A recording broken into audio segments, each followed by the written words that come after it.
नमस्कार, स्वागत है आपका एक बार फिर शख्सियत कार्यक्रम में। जैसा कि हर बार की तरह आपको पता है कि हम एक नई शख्सियत के साथ आपके सामने उपस्थित होते हैं। ऐसी ही आज एक शख्सियत हमारे साथ है, मध्य प्रदेश के पशुपालन एवं डेयरी राज्य मिनिस्टर, जो कि स्वतंत्र प्रभार के साथ मध्य प्रदेश सरकार में काम कर रहे हैं। सर, आपका बहुत बहुत स्वागत है ग्रामीण भारत टीवी पर। बहुत बहुत धन्यवाद आपका। सबसे पहला क्वेश्चन मैं आपसे ये पूछना चाह रहा हूँ कि पशुपालन आपकी नज़र में क्या है? विभाग आपका है। देखिए, उसके कई तरीके से उसको देखा जा सकता है। जैसे आध्यात्मिक और गुरु लोग उसको गौ माँ की सेवा के रूप में देखते हैं, और किसान अगर है तो उसको अपनी आय के रूप में देखता है। सरकार इसको किसान की आय बढ़ाने के रूप में देखता है, और मैं उसको इस भाव से देखता हूँ कि मुझे जो मौका मिला है गौ माता की सेवा करने का, और इससे कई चीज़ें एक साथ हो सकती हैं। जैसे उद्योग पर भी हम जा सकते हैं, हम जो पंचगव्य से बहुत सारी चीज़ें बना सकते हैं, बहुत सारी बीमारियों का इलाज इससे हो सकता है। साथ साथ गौ माता की सेवा भी हम बड़े अच्छे से कर सकते हैं। तो मैं तो अपने आप को सौभाग्यशाली मानता हूँ, मुझे माननीय मुख्यमंत्री जी ने ये काम दिया। 6 मई 2025 को आपका एक बयान आया था कि अब गोवंश सड़कों पर नहीं दिखेगा, लेकिन अभी भी सड़कों पर दिख रहा है। कोई व्यवस्था नहीं है उसके लिए। मैंने आप ज़रूर कहा था, और मैं अभी भी आपसे फिर कहूँगा, परंतु मैं आपसे निवेदन ये भी करना चाहता हूँ, जनता जनार्दन से भी निवेदन करना चाहता हूँ कि देखिए, किसी भी काम को करने का टाइम तो लगता है, और चूँकि ये इतनी बड़ी व्यवस्था है, मैं आपको बड़े गंभीरता के साथ इस बात को कहना चाहता हूँ कि जब मैं इस विभाग का मंत्री बना तो मेरे सामने एक ही चैलेंज था, और जो सबसे बड़ा चैलेंज था कि हम सड़क से गौ माता को कैसे हटाएं, निराश्रित गौवंश को कैसे व्यवस्थित करें। तो वो व्यवस्था समझते समझते उसको लाइन पे लाते लाते मुझे 1 साल लग गया, और अब वो व्यवस्था लाइन पर आ गई। लाइन पे कैसे आ गई कि हम बड़ी बड़ी गौशालाएं बना रहे हैं। उसमें विस्तार से बाद में जाएंगे, अपन चर्चा करेंगे, लेकिन अभी मैं यही कहना चाहता हूं कि हम इन गौ माता की व्यवस्था जो आपने पूछा कि कितना समय लगेगा, अभी भी सड़क पर है, मैं इस बात से सहमत हूँ। लेकिन मैंने जो व्यवस्था की है, उस व्यवस्था को धरातल पर उतारने में 1 साल का समय लगेगा, क्योंकि सेट बनाना, सड़क बनाना, पुलबिया बनाना, उसकी सब व्यवस्था करना, उसमें भी टाइम लगेगा, क्योंकि 10,000 गौवंश 20,000 गौवंश को एक जगह रखना अपने आप में एक बहुत बड़ा चैलेंज है। और जब तक मैं ऐसा चाहता हूँ, देखिए, जगह हमने अलॉट कर दी, उनने उसको ऐसे रख लिया, तो मैं वो नहीं चाहता, क्योंकि मैं ये चाहता हूँ बहुत व्यवस्थित तरीके से वहाँ रहे, जिससे लोग जो जाएं, उसको देखने जाएं, उनको ऐसा महसूस हो कि ये व्यवस्था होनी चाहिए। और मैं अपनी खुद की मॉनिटरिंग में, और साथ साथ हमारे विभाग की हर जिले की जहाँ पर भी ये गौशालाएँ बनेगी, वहाँ की हर वीकली मॉनिटरिंग होगी उसकी। क्योंकि सिर्फ ऐसा नहीं कि हमने उसको करके छोड़ दिया, हम उसको बराबर मॉनिटरिंग। इसमें उपापों की स्थिति नहीं है। पहली बात तो ये कि गौशाला का निर्माण शायद आपका विभाग नहीं करता है। नहीं। हाँ, और जहाँ तक गोवंश के बाहर घूमने की बात है, तो आपको उसको पालने की और रखने की व्यवस्था, दाने की, भूसे की जो व्यवस्था है, वो आपके जिम्मे है।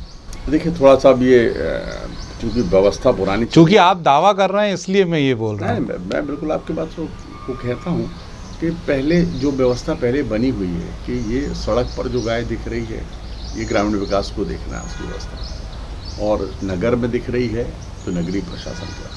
परंतु हम जो काम कर रहे हैं, हमको एक्चुअली तो इलाज और ये सारी व्यवस्थाएं देना है उसको, परंतु चूँकि जैसा पशुपालन विभाग के नाम से ही जाहिर होता कि मेरा सब कुछ है, ये गाय भी मेरी है, सभी मेरा है, तो मैं उसको स्वीकार करता हूँ कि सब मेरी व्यवस्था है, और मैं उसको ठीक करना चाहता हूँ।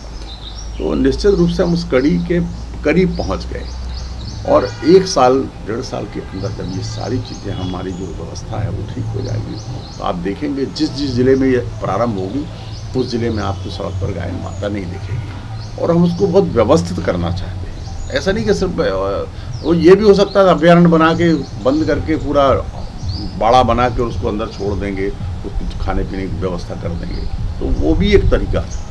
लेकिन हम उसको ऐसा नहीं चाहते, हम उसको ऐसा चाहते कि इतना व्यवस्थित हो कि लोग जाके उनको ऐसा लगे यार ये काम बहुत अच्छा। ये व्यवस्था। आपने खाने पीने की बात करी, गाय पशुओं के गोवंश के खाने पीने की बात करी। 25 रुपया अभी फ़िलहाल आप शायद कर रहे हैं, 40 हो गया। उसमें से जो पुराना रेशो था मेरे पास, उसमें 5 रुपये दाने का और 20 रुपये भूसे का था। अब बढ़ गया होगा, वो तय बात है। मैं ये जानना चाहता हूँ, मेरा मुद्दा ये नहीं है कि कितना किसका है क्या है, लेकिन ये व्यवस्था जो है वो संस्थाएं, निगम, मंडल और दूध संघ के द्वारा दी जाती है, भूसे और दाने की। ये गौशाला जो चला रहे हैं उनको क्यों नहीं दी जाती? सबसे बड़ी बात ये है कि ये जो भूसा और दाना की जो व्यवस्था हो रही है उसमें कहीं ना कहीं क्वालिटी लो होने की और भ्रष्टाचार की भी बातें सामने आती हैं। नहीं, ऐसा नहीं है। देखिए, मार्केट में जो दाना आता है वो मार्केट से आता है, कोई संस्था नहीं बनाती, और उसकी टेस्टिंग होती है बाकायदा, उसका ISI मार्का होता है, और उसको टेस्ट करके ही वो मार्केट में बेच सकता है। और अगर किसी को लगता है तो कभी भी टेस्ट भी करा सकता है उसको। एक तो ये बात। दूसरी बात ये है कि जो अभी हम 40 रुपये दे रहे हैं उसमें हम प्रावधान कर रहे हैं कि 5 रुपये मजदूरी जो उसकी काम करने वाली लेबर है उसको भी दिया जाए, उससे खर्चा किया जाए। अभी तक क्या था कि सिर्फ 40, जो हम 20 रुपये देते थे उसमें 5 रुपये दाने का था और 15 रुपये उसको भूसे के लिए खर्चा करता। मैं इस बात से सहमत हूँ कि इतने में खर्चा नहीं चलता गौ माता का, लेकिन आम तौर पे जो लोगों का भाव है, बहुत सारी जगह पे मैंने देखा छोटी छोटी जो गौशाला है, 150 गाय, 80 गाय, 100 गाय की जो चलाते हैं, वो बहुत ठीक व्यवस्था से अच्छे से, कुछ लोग तो बहुत अच्छे से कर रहे हैं, इसमें कोई दो राय नहीं, अपने पैसे मांग के, अपना व्यवस्था ठीक करके, लोगों से सहयोग लेके, जन सहयोग करके, और बहुत अच्छे से करते। और कुछ लोग बहुत ठीक तरीके से नहीं करते। हम इस व्यवस्था में, जो हम व्यवस्था कर रहे हैं, इस व्यवस्था में क्योंकि वो व्यवसायिक है, व्यवसायिक इसलिए हो जाएगा कि उस गोबर से वो CNG भी बनाएगा और बाकी चीज़ें भी करेगा, जो अपन उसमें विस्तार से जब चर्चा करेंगे तो करेंगे। तो उससे उसको मतलब जो 40 रुपये है जो हम दे रहे हैं, वो 40 रुपये में भी हम ये कह रहे हैं कि आप कितने दिन तक लोगे हमसे, जब आप स्वावलंबी हो जाओगे तो आप छोड़ दोगे, इसको कितने दिन में छोड़ोगे, वो हमारा एक मापदंड है देने का। तो वो हम अभी हमने UI जारी कर दिया, कल अखबार में आ गया। 9 तारीख को हम इसकी एक वीडियो कॉन्फ्रेंसिंग के जरिए जो लोग हमारे से जुड़े हुए हैं, जो हमसे चर्चा में आते हैं, उनसे हम चर्चा भी करेंगे और क्या चाहिए, कैसा आप चाहते हैं इस पर। क्योंकि हमारा जो लक्ष्य है वो ये है कि 30 या 31 मई तक हम इसका टेंडर जो आ रहा है उसकी टेक्निकल बिड और फाइनेंशियल बिड, दोनों बिड खोल करके और उनसे बैठ के बात कर सकें। और मुझे पूरी उम्मीद है कि बहुत सारे लोग इसमें आएंगे, क्योंकि ये डुअल पर्पस है, एक तो गौ माता की सेवा और उसके साथ साथ उद्योग का काम करना है। अब खाने की बात हो गई, अब उनके स्वास्थ्य की बात करते हैं, पशुधन की बात करते हैं, उन्हें बचाना भी आप ही की जिम्मेदारी है। जिला लेवल पे और तहसील लेवल पर तो आपके अस्पताल हैं, लेकिन अगर बात करें ग्राम औषधालय की, जो आपके विभाग के अंतर्गत ही आते हैं, या ग्राम इकाई, मेरे ख्याल से बिल्डिंग के नाम पे या भवन के नाम पे, छत के नाम पे कुछ नहीं है उनके पास। या तो पेड़ के नीचे लग रहे हैं या दूसरे की बिल्डिंग में लग रहे हैं। और सबसे बड़ी बात कि जब एक स्थायित्व है नहीं, तो जो पशुपालक हैं वो अपने जो पशुओं का इलाज कहाँ करवाएं। और सबसे बड़ी बात यह है कि जो ग्रामीण क्षेत्र है वही सबसे ज़्यादा पशुधन को अपने पास रखते हैं। एक लीकेज है। देखिए, एक तो अभी जो जहाँ तक इलाज की बात है, तो हमारी 1962 जो है बड़ी सक्सेसफुल तरीके से चल रही है। और हमारे कॉल अटेंड एक गाड़ी पे हम लगभग 8 से 10 कॉल तक अटेंड कर लेते हैं, अगर पास के हैं, नहीं तो 6 से 8 कॉल हम उसको अटेंड करते हैं।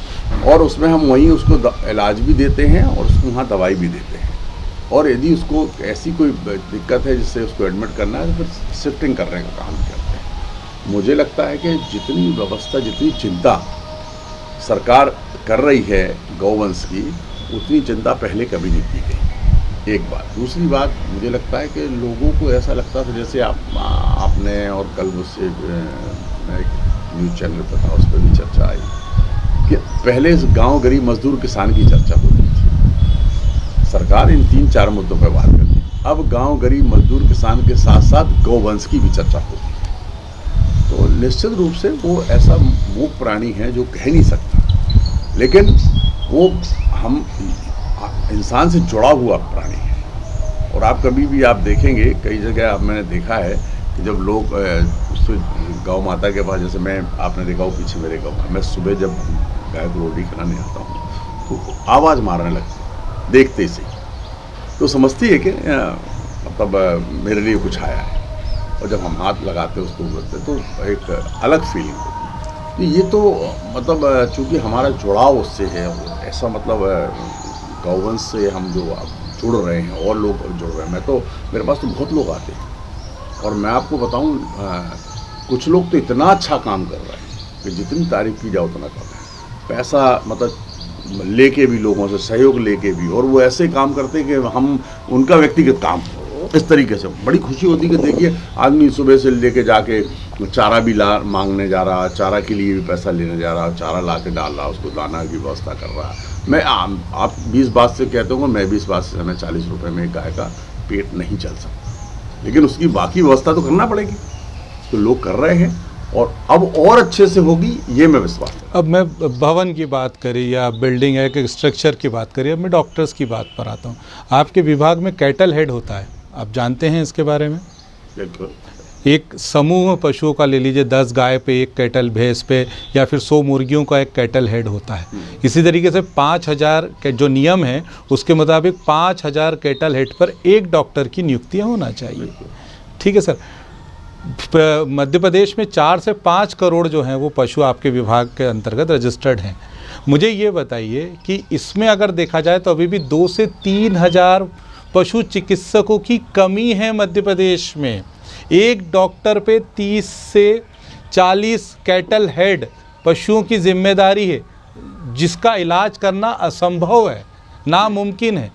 ये बहुत बड़ी खामी है, इसको लेकर क्या कहेंगे? अभी आपको मैं इस बात से अवगत, देखिए जो हमारे 1962 है उसकी व्यवस्था ये दी है कि हम अभी पूरे प्रदेश में ये योजना चल रही है, और हमारे प्रदेश में हमने 406 1962 चला रखे हैं, और वो 1962 हमारी जो है अभी 1 लाख गौवंश पर है, जिसमें हमारा एक डॉक्टर, इसके अलावा हमारा स्टाफ जो है जिसकी आप बात कर रहे हो, उसके अलावा हमारे पास ये व्यवस्था है। अब हमने ऊपर बात की है कि 50,000 पर किया जाए। एक ब्लॉक में अभी एक है, एक ब्लॉक में कम से कम 2 यूनिट चालू किए जाएं, जिससे कि मोबाइल हम उनकी मदद कर सकें।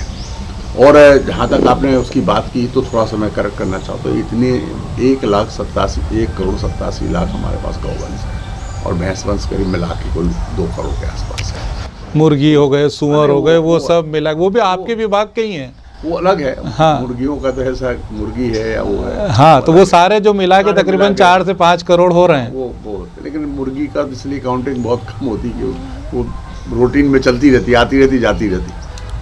तो बकरियां हो गई, तो वो सारा मिला के तो वो होता है ना। तो अभी हमारे पास जितनी सैंक्शन संख्या है उसमें बहुत ज़्यादा कमी नहीं है। अभी पिछली बार भी हमने अभी लगभग 800 AVFO और करीब 92 डॉक्टर्स की पोस्टिंग करी। अभी हमने फिर 200 से अधिक विज्ञापन दिया हुआ है। AVFO का तो हमारा 450 का रिजल्ट भी आ गया, जो हम बहुत जल्दी पोस्ट करने वाले हैं। तो बराबर सरकार इस पर भी ध्यान दे रही है कि हमारे जो जितने पद रिक्त हैं, और आपको मैं बताना भी चाहता हूँ कि अभी लगभग पूरे प्रदेश में 1 लाख के आसपास हर विभाग के अलग अलग पदों की विज्ञापन निकले हुए। कहीं प्रक्रिया चल रही है, कहीं प्रक्रिया पूरी हो गई है, कहीं पोस्टिंग पे आ गए हैं, तो कहीं विज्ञापन पे है। जैसे जैसे स्वीकृति आई है वैसे वैसे हम कर रहे हैं। और मैं आपके माध्यम से जनता जनार्दन से भी कहना चाहता हूँ कि हम लोग लगातार इस पर काम कर रहे हैं कि अगर पदस्थापना में कमी होगी तो काम नेचुरली कम होगा। तो हम उस पर भी फोकस कर रहे हैं कि हमारे पास स्टाफ सभी विभागों में, नॉट ओनली पशुपालन, सभी विभागों में पदस्थापना ठीक हो। जहाँ तक डॉक्टर्स की सवाल है, तो हम इस पे भी जा रहे हैं कि हम अधिक से अधिक प्राइवेट, जैसे अभी क्या है गवर्नमेंट के तो 3 ही वेटनरी कॉलेज हैं। अब 3 वेटनरी कॉलेज में आप मान लीजिए कि 300 लोग निकल रहे हैं, 400 लोग निकल रहे हैं। लेकिन अब जो पहले इस विभाग के लोगों के पास काम नहीं होता था, क्योंकि लोगों का ना फोकस नहीं था गौवंश पे या भैंस वंश या बकरी। आज इस बिजनेस में बहुत लोग आ रहे हैं। अब जैसे हमने अभी बताया, आपसे चर्चा मैं कर रहा था अभी, कि अभी हमने जो माननीय मुख्यमंत्री की बड़ा सपना है, स्कीम बनाई है हमने 200 गौवंश तक या भैंस वंश, दुधारू पशु 200 तक हम ले सकते हैं। उसके लिए भी हमने योजना बनाई और लॉन्च की। तो निश्चित रूप से हमारे लोगों को काम तो मिलेगा ही, साथ में डॉक्टर्स भी जो हैं उनको भी काम मिलेगा, और हमारे जो पैरावेट हैं उनको भी काम मिलेगा। जैसे अभी हमारे जो 406 चल रहा है, जिसमें एक पैरामेडिक है, एक डॉक्टर है, ड्राइवर है, ऐसे 3-4 लोगों को काम तो दिया हुआ है। तो अगर 4 ब्लॉक में हमने मतलब हमारे 406 ब्लॉक में दिया है और सब स्टार्ट उस पर तो लगभग 450 वाहन है, तो लगभग 2000 से अधिक लोगों को तो हमने उस पर ही लगा रखा है। वैसे अलग अलग जगह हम कर रहे हैं। और स्टाफ की जहाँ तक बात कर रहे हैं आप, तो स्टाफ भी हम पर्याप्त भर्ती कर रहे हैं। और हमारे अभी जितने डेपुटेशन पे थे दूसरे विभागों में, हमने उनको सबको वापस बुला लिया कि हमारे यहाँ काम है, आप हमारे यहाँ काम करिए, आप दूसरे भागों में नहीं कर सकते। और एक हाईकोर्ट ने भी एक आदेश किया हुआ कि जितने भी स्टाफ आपका दूसरी जगह है उसका वहाँ काम नहीं है, उसका एक्चुअली वेटनरी डॉक्टर्स का काम पशुओं की सेवा करना है, गौ माता की सेवा करना है, तो उनकी सेवा करें, ना कि वो दूसरे विभाग में। दूध संघ का काम छीन कर नेशनल डेयरी डेवलपमेंट बोर्ड को दे दिया गया। क्या काम नहीं कर रहा था दूध संघ ढंग नहीं, से? ऐसा नहीं। देखिए हमारे दुग्ध संघ भी प्रॉफिट में थे, ऐसा नहीं है, लेकिन उसको और बेहतर करने के लिए देखिए उनका एक्सपर्टाइज। इसमें सुनने में ये भी आया है कि आपकी मर्जी नहीं थी नेशनल डेयरी डेवलपमेंट बोर्ड को देने का काम। ऐसा देखिए आपने विरोध भी दर्ज कराया? नहीं, विरोध हमारी सहमति के थे और माननीय मुख्यमंत्री का भी कहना है। और हम देखिए हमारा उद्देश्य क्या है कि अधिक से अधिक लोगों तक लाभ पहुँचे, और लोगों तक लाभ, हमारे किसान तक लाभ तब पहुँचेगा और दुग्ध उत्पादक तक लाभ जब पहुँचेगा जब हम अधिक से अधिक उसका संकलन करेंगे। अब देखिए अभी हमारा जो सांची है, पूरे 6 जगह जो हमारा सांची काम कर रहा है, दुग्ध संघ हमारे काम कर रहा है, वो अभी 10 लाख लीटर लगभग दूध इकट्ठा कर रहे हैं। तो अब उसको एकदम बढ़ाना है। जैसे मानी हमारे सहकारिता और केंद्रीय सहकारिता मंत्री आदरणीय अमित शाह जी ने 13 तारीख को जब हमारा MOU हुआ, उस दिन ने उन्होंने कहा कि मिनिमम आप इसको, हमने जब अपना लक्ष्य बताया कि हमारा लक्ष्य 10 लाख से 20 लाख लीटर ले जाना है, हमारा जो 7,500 गाँव में हम आप काम कर रहे हैं उसको हम 12,000 गाँव तक ले जाना चाहते, तो उन्होंने अपनी असहमति जताते हुए कहा कि लक्ष्य कम है, उसको ज़्यादा रखिए। और उन्होंने जो टारगेट दिया वो दिया 25-26,000 गाँव को जोड़िए, साथ में 50 लाख लीटर प्रतिदिन कम से कम करिए, तो अब उसको करना है। तो हमने फिर से रिवाइज करवाया और उनको ये भी कहा कि आप इस काम को, हम उनसे टाइम टू टाइम वो मांग रहे हैं। टाइम टू टाइम इसलिए मांग रहे हैं कि एक 5 साल के टाइम में आपको ये अगर 10 से 50 ले जाना है तो आपको पूरा डे टू डे प्रोग्राम बनाना पड़ेगा और माइक्रो प्रोग्राम भी बनाना आपको पड़ेगा, माइक्रो स्कीम भी बनाना, मैनेजमेंट भी बनाना पड़ेगा। तो बना के हमको 1 हफ्ते के अंदर दे भी रहे हैं और उसको उस पर काम भी शुरू कर दिया। इसी से रिलेटेड है मेरा अगला क्वेश्चन। जैसे अमित शाह जी के बारे में आपने बताया कि उन्होंने पहले ही पेच कसे, आपको जानकर आश्चर्य होगा कि मध्य प्रदेश में जो दूध उत्पादन होता है उसका मात्र 5% दूध कलेक्शन किया जाता है। इतना कम? ऐसा नहीं है। देखिए 9% तो हम ही करते हैं, 9% तो हम ही करते हैं। और जो हमारी और छोटी छोटी प्राइवेट एरिया हैं, बहुत सारी मध्य प्रदेश के अंदर जो काम कर रही हैं, जिनको हम ऑर्गेनाइज्ड फील्ड में कहें अगर, तो ऑलमोस्ट 50% तक ऑर्गेनाइज्ड फील्ड वाले लोग इकट्ठा करते हैं। बाकी जैसे हम और आप घर के लोग किसान हैं, तो हम किसान गाय रखे हैं, तो आधा दूध तो अपने घर में कंज्यूम कर लेता और उसका कुछ हिस्सा वो अपना व्यापार में, मतलब खर्चे के लिए भी दे देता है। तो ऐसा अगर हम उसको माने तो ये हम कह सकते हैं कि 50% ऑर्गेनाइज फील्ड में और 50% डिफरेंट रिटेल में दूध जाता है। आप कहते हैं तो मान लेते हैं, लेकिन आंकड़े कुछ और कह रहे हैं। आंकड़े में बता देता हूँ। गुजरात की अपेक्षा मध्य प्रदेश में कितने दूध संघ के किसान या पशुपालक सदस्य हैं? आपको जानकर आश्चर्य होगा कि मध्य प्रदेश के मात्र 3% किसान या पशुपालक जो है वो दूध संघ के सदस्य हैं। तो ऐसे में इतना बड़ा आंकड़ा कलेक्शन का कैसे हो सकता है, समझ से परे है। नहीं, बिल्कुल हो जाएगा, बिल्कुल हो जाएगा। और अभी जो हो रहा है 3% सदस्य के साथ आप बोल रहे हैं 50% कलेक्शन। मैं इस आंकड़े से सहमत इसलिए नहीं हूँ। हाँ। कि देखिए हमारा कोई ये, हम आपको सिर्फ आंकड़े नहीं बता रहे हैं। आपके विभाग के आंकड़े हैं ये? नहीं, विभाग के आंकड़े तो है। मैं तो आपको जो लीटर की बात कर रहा हूँ कि हम 10 लाख 10.5 लाख लीटर प्रतिदिन इकट्ठा करते हैं, तो ऐसा तो नहीं हो सकता कि हम सिर्फ कागज में, क्योंकि तो व्यापार है और व्यापार तो बाकायदा बैलेंस शीट और सबसे होता है। व्यापार में एक एक चीज़ का हिसाब होता है। तो हमारे दुग्ध संघ प्रॉफिट में हैं, दुग्ध संघ हमारे काम कर रहे हैं। जिसको हम पैक्ड मिल्क है वो 7.5 लाख लीटर हम पैक्ड मिल्क बेचते हैं। बाकी 3 लाख लीटर का लगभग हम प्रोड्यूस करके, प्रोडक्शन बना कर, कुछ चीज़ों को कन्वर्ट करके और उनको बेचते हैं, जैसे लस्सी है, छाछ है, बाकी चीज़ें हम करके बेचते हैं। गुजरात की अपेक्षा तो नहीं, नेचुरली गुजरात का बड़ा सेटअप है, और वो अमूल का कहीं केंद्रीय गृह मंत्री ज़्यादा अपेक्षाएं तो मध्य प्रदेश से नहीं रख रहे हैं। नहीं, उनकी अपेक्षाएं पूरी करेंगे। कब तक? समय जो दिया है उनके, हमको इसको 50 लाख लीटर तक ले जाना है, तो हमने 50 लाख लीटर से ज़्यादा तक ले जाने का इंतजाम कर रहे हैं, और उसको कर लेंगे, कोई दिक्कत नहीं। पिछले 1.5-2 महीने से आपके विभाग का जो संचालय है उसके बाहर संविदा कर्मी जो है वो हड़ताल कर रहे थे। अभी सुनने में आया कि 2-3 दिन पहले वो हड़ताल खत्म हो गई। इतनी लंबी हड़ताल चलती रही, और सबसे बड़ी बात ये है कि वो जिस विभाग में काम कर रहे हैं पहले ही कमी है, उसके बाद इतनी लंबी हड़ताल संविदा कर्मचारियों की, आपने समय रहते उसको ख़त्म नहीं करवाया। देखिए, ऐसा है, ये अब मैं किसी पे आरोप नहीं लगाना चाहता। एक नियम आया था शासक सरकार का, जो पिछले 23 जुलाई 2023, 10 जुलाई 2023 तक आपको समकक्षता संधारित करना थी, जो संविदा कर्मचारी थे। वो पूरे प्रदेश को ऑर्डर था, कोई ये एक कुक्कुट निगम कुहर नहीं था। सारे जितने भी निगम में कर्मचारी थे, उन सबको एक शासन ने आदेश निकाला था कि जुलाई तक आप अपना समकक्षता कर लो, और उस समकक्षता करने के बाद आप 10 अगस्त तक आप इसको जीएडी को भेज दीजिए, जिससे जीएडी उसकी अनुमति दे दे कि आपकी समकक्षता को मान्य कर लिया गया, और मान्य करने के बाद आप अपने विभाग से फिर उसके आदेश जारी कर सकते हैं। अब उस समय नहीं हुआ।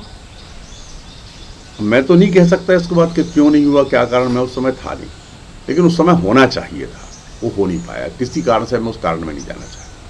फिर जब लोगों ने, इनने संविदा कर्मचारियों ने जब कहा कि साहब मुझे मेरा ऐसा नहीं हुआ, बाकी पूरे प्रदेश के उनका हो गया, तो इस पे फिर उनने जब मतलब अपना नोटिस वगैरह दिया, स्ट्राइक पे जाने की बात कही, तो उस समय पे हमारे बोर्ड का चेयरमैन मैं नहीं था उस समय पीएस हुआ करते थे बोर्ड के चेयरमैन। तो बोर्ड के चेयरमैन पीएस थे, तो उनने एक बोर्ड बुला करके और उसको समकक्षता कर दी, जो तरीका मतलब जो मुझे लगता कि वो सही नहीं था। हाँ, वो क्योंकि नियम विरुद्ध था, उसके तहत नहीं होना था। फिर जब ये बात हड़ताल आई, तो इन्हें पत्र लिखा, पत्र में वही चीज़ लिखी, तो वहाँ से जीएडी से फिर वही जवाब आ गया कि इस धारा के तहत आप कर लीजिए। अब जुलाई 23 को वापस तो नहीं लाया जा सकता, और ना उस कमेटी को वापस लाया जा सकता। तो अभी जब ये बात 2-3 बार हुई, तो अभी ये लोग स्ट्राइक पे गए, तो मैंने उनको मैंने कहा था आप स्ट्राइक मत जाओ, मैं इसका रास्ता निकालता हूँ। और मैंने पूरा रेफरेंस देखिए, उनका कहना था कि मंत्री जी ने कहा है कि मेरे पास फाइल आएगी तो कर दूंगा। हाँ? लेकिन मंत्री जी ने फाइल नहीं मंगवाई। नहीं मंगवाएगा क्यों, मैं क्यों मंगवाऊँ? हड़ताल खत्म नहीं करनी थी। नहीं, हड़ताल करने के लिए जब प्रोसेस होगा तभी आएगी ना फाइल। ऐसी खाली फाइल बनाने से क्या फ़ायदा? पेपर्स होके जब राइट होके आएगी तभी होगी। मेरे ऐसे दस्तखत करने से थोड़ी फाइल हो जाएगी। उसमें सारे उसके नियम कायदे उसके अंदर आनी चाहिए। तो मैंने उसको इस तरीके से भेजा कि पूर्व में ऐसी गलती हुई, और जब तक वो जैसा मैंने फाइल लिखवाई अगर नहीं लिखती तो वो अभी भी नहीं होता। मैंने कहा ये पूर्व में होना था, जो नहीं हुआ, अब बताइए अब क्या किया जाए। अब जब आप नई चीज़ आप नहीं कहोगे तो जीएडी में भी तो वही अधिकारी बैठे जो उसको पढ़ के वो लिखेंगे, वो तो उसी का जवाब देंगे। तो तब उनने उसको भेजा। अभी मैंने ये 10-15 दिन पुरानी बात है, मैंने उस फाइल को पूरा बाकायदा पढ़ा, फिर मैंने कहा इसको इस तरीके से आप भेजिए। तब वहाँ से जवाब आया, तो फिर मैंने पीएस को कहा कि इस पर आप अपना ये पूरा नोट लगा दीजिए कि ऐसा ऐसा हम पहले कर चुके हैं हमारे बोर्ड ने, और अब आप इसका रास्ता। तो वहाँ से फिर स्वीकृति आ गई, मैंने ऑर्डर भी कर दिया, कल मैंने दस्तखत भी कर दिए। देखिए ऐसा है कि कोई भी आदमी, मैं उन नेताओं में से नहीं हूँ जो कलम को नहीं जानता। मैं खुद भी अधिकारी रहा हूँ, तो मैं जानता हूँ कलम की क्या वैल्यू है और लिखने का क्या मतलब निकालेगा सामने वाला।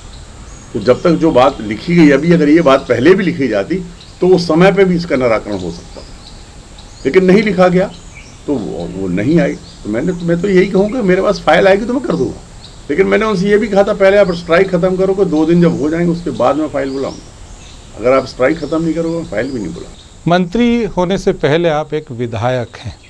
मैं ये जानना चाहता हूँ कि आपके क्षेत्र में वो 3 कौन सी मूलभूत चीज़ें जो है सबसे पहले करेंगे जो क्षेत्र के विकास के लिए ज़रूरी है? देखिए, मैं बड़े गर्व के साथ इस बात को कह रहा हूँ कि गांव की आवश्यक, मेरा पूरा विधानसभा ग्रामीण है। एक बहुत छोटी सी 14,000 मतदाता की नगर पंचायत है जिस पथरिया प्रॉपर में, बाकी मेरी पूरा ग्रामीण क्षेत्र है। ग्रामीण क्षेत्र में हमारा पूरा जो इलाका है का वो पूरा खेती पर निर्भर एरिया है। मैं जब पिछली बार विधायक था तो मैंने उस समय 4 बड़ी बड़ी सिंचाई की परियोजनाएं स्वीकृत कराई थी, लगभग 2000 करोड़ की। आज वो धरातल पर आ गई। आज वो उनसे कुछ जगह से पानी मिलना शुरू हो गया, कुछ जगह से 1 साल के भीतर मिलना शुरू हो जाएगा और इस व्यवस्थित होने में 1 से 2 साल लगेंगे। देखिए ये बड़ी दुखद बात है। मैंने अधिकारियों को कई बार डाला कि ये हमको जो 3 साल 4 साल पहले होना चाहिए था वो क्यों नहीं हुआ। अब उसमें बहुत सारे बिंदु हैं, उसमें नहीं जाना चाहता मैं, परंतु मुझे संतोष इस बात का है कि मैं जब विधायक था तो मैंने 4 परियोजनाएं मंजूर करा के हमारा लगभग 75% एरिया सिंचित कर दिया। तो हो जाएगा उससे, कुछ जगह तो पानी जाने लगा, 1-2 डैम का, 1-2 डैम की और जो कंप्लीट होने के बाद उसका भी पानी जाने लगेगा। तो उससे पूरे जब सिंचाई पे फुल स्विंग पे आएगा तो लगभग 75% एरिया सिंचित हो जाएगा। एक बात जो हमारे खेती का सबसे इम्पोर्टेंट पार्ट है, और जो बचा हुआ पार्ट है, अभी माननीय हमारे यशस्वी मुख्यमंत्री डॉक्टर मोहन यादव जी ने अभी हमारी ब्यारमा जो कैन बेतवा लिंक परियोजना है, मुझे कहते हुए इस बात की खुशी है कि मध्य प्रदेश सिंचाई में सबसे तेज गति से करने वाला प्रदेश है। हम लोग उसमें माननीय मुख्यमंत्री जी ने अभी घोषणा की थी दमोह में कि हमारी जो नर्मदा नदी मेरे बुंदेलखंड में एक हमारी दमोह की जीवन दायिनी है सोनार कोपरा, उसको नर्मदा नदी से जोड़ करके उससे जो पानी हम लाएंगे तो हमारे बुंदेलखंड में सागर जिला, दमोह जिला और पन्ना जिला, ये 3 जिलों से निकल के नदियाँ जाती हैं। तो उन पर हम जब डैम बनाएंगे तो वहाँ पर बहुत बड़ी मात्रा में सिंचाई का रकबा और बढ़ेगा। आपकी विधानसभा में बेरोजगारी भी एक बड़ा मुद्दा है। नहीं, रोजगार उपलब्ध नहीं है वहाँ पे, पलायन भी होता है वहाँ से। मैं आपको बहुत विनम्रता के साथ और बहुत खुले मन से कहना चाहता हूँ, बेरोजगारी नहीं, उसको जो आप पलायन की बात कर रहे हैं, मैं इस बात से सहमत। बहुत सारे लोग हमारे यहाँ के बाहर काम करने जाते हैं क्योंकि खेती में 24 घंटे मतलब 365 दिन काम नहीं है। हमारा जो पूरा एरिया है वो खेती पर निर्भर है। इंडस्ट्रीज कम है। अब इंडस्ट्रीज की कोशिश हम लोग कर रहे हैं, उद्योग आए, जैसे अभी हमारे बुंदेलखंड में 3-4 सीमेंट फैक्ट्री आ गई और भी 1-2 फैक्ट्री आ रही। इससे काम तो लोगों को मिलेगा, लेकिन उतने लोगों को नहीं मिल पाता जितने लोग हमारे यहाँ। देखिए अब पहले तो कितने पढ़े लिखे लोग थे, बहुत कम पढ़े लिखे लोग थे। अब चूँकि सरकार ने इतनी सुविधाएँ दे दी, आज आप देख रहे हो कि बहनें पहले 8वीं और 5वीं तक ही होती थी पढ़ी लिखी, गांव की बेटी, क्योंकि उस समय स्कूलों की उपलब्धता नहीं थी। आज सरकार ने 10वीं और 12वीं तक हर जगह स्कूल उपलब्ध करा दिए। मैक्सिमम 5 किलोमीटर में 12th क्लास तक है और 3 किलोमीटर तक उसमें है अपना 10वीं तक। वो बच्चियाँ भी पढ़ी। मतलब पथरिया में कुछ रोजगार के लिए हो रहा है। बिल्कुल कोशिश कर रहा हूँ मैं भी। 1-2 उद्योग में मेरी बात चल रही है, मैं उस पर निश्चित रूप से काम भी कर रहा हूँ कि बहुत जल्दी हमारे यहाँ कुछ ना कुछ ये पहुँच जाए। एक तो लोग से संपर्क में है मेरे, इस पर जो हमारा जो वो डुअल पर्पस है उसका कि रोज़गार भी मिलेगा और किसान जो आज पराली जलाने की बात करते हैं, धान की पराली हो चाहे वो गेहूं की पराली हो, उससे भी हम एथेनॉल बनाने के लिए बातचीत चल रही है। प्लांट सागर में इतने ज़्यादा उद्योगपति इकट्ठे हो गए और पथरिया को लाभ नहीं मिला। नहीं, सरकार आपकी, मंत्री आप, मुख्यमंत्री आपके। उपलब्धता की बात है। उपलब्ध रॉ मटेरियल जब तक आपके पास बहुत नहीं होगा। हमारे पास लाइमस्टोन के रॉ मटेरियल है तो उसकी फैक्ट्री लगी हुई है, बड़ी फैक्ट्री है हमारे पास। माइसन सीमेंट बड़ा प्लांट है। क्योंकि जो चीज़ रॉ मटेरियल अगर हमको कहीं बाहर से लाना पड़ेगा तो उसकी कीमत बढ़ जाएगी, और जहाँ पर रॉ मटेरियल इकट्ठा होगा तो वहाँ पर उद्योग को भी अधिक फ़ायदा होता है। और वो भी तो ऐसे ही हमारे अभी हम एथेनॉल की जो बात कर रहे हैं हम उससे 2 कारण हैं, और हम साइलेज की जो बात कर रहे हैं वो दोनों अलग कारण किसानों से जुड़े हुए कारण हैं। क्योंकि साइलेज बनेगा तो हमारे मक्का के उत्पादक किसानों को फ़ायदा होगा।